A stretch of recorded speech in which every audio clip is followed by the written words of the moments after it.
वंदे मातरम गीत ने भारत के स्वतंत्रता संग्राम के दौरान देश के जनमानस में राष्ट्रीय भावना जगाने और गुलामी की बेड़ियों को तोड़ने में बेहद महत्वपूर्ण भूमिका निभाई।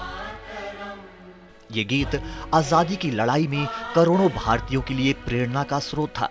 इसी कारण इसे स्वतंत्र भारत के राष्ट्रीय प्रतीकों में शामिल करने का निर्णय लिया गया।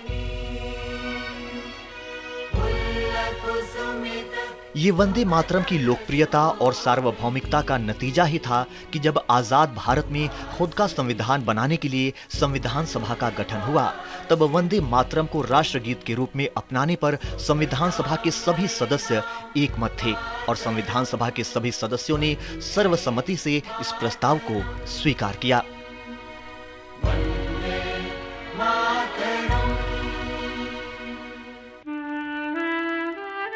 24 जनवरी सन 1950 को जब संविधान को अपनाने की घोषणा की जा रही थी, उस समय स्वतंत्र भारत के प्रथम राष्ट्रपति और संविधान सभा के अध्यक्ष डॉक्टर राजेंद्र प्रसाद ने वंदे मातरम को राष्ट्रगीत की दर्जा देने की घोषणा की।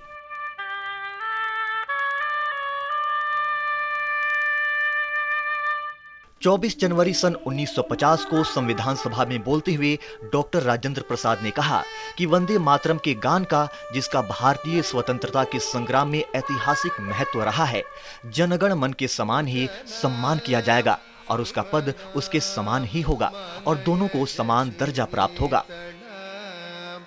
इसके बाद संविधान सभा के सदस्य लक्ष्मीकांत मैत्र ने अन्य सदस्यों के साथ संविधान सभा में वंदे मातरम गाया। इस दौरान संविधान सभा के सभी सदस्य खड़े रहे।